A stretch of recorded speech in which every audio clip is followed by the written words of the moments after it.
Good morning! Meron po tayong puset. Oh, malalaki yung puset natin. Tapos, fresh na fresh pa. Ugasan po muna natin. Magpus tayo ng puset.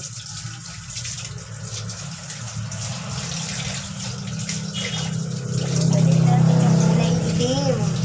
Para sa ganun, pag iho po natin ay hindi maitim.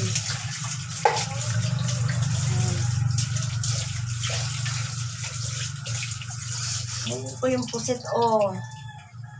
Malalaki ang ating pusit. Tapos fresh na fresh.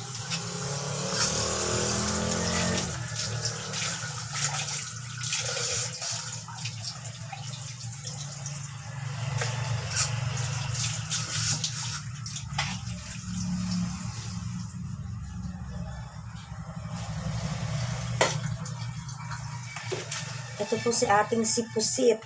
Pusit.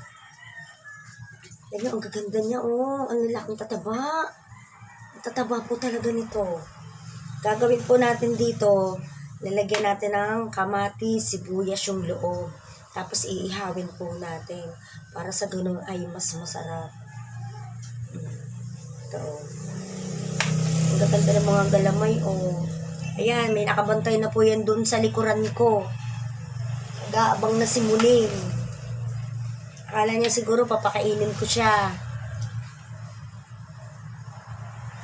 Ito po mamaya iihawin natin. Para po mas masarap kasi nakakasawa naman yung adobo, prito. Ngayon iihaw naman. Para masarap po yung ulam natin. Ayan, may nakikialam na naman po dito na pusa. Bye po muna. Asikasuhin muna natin to.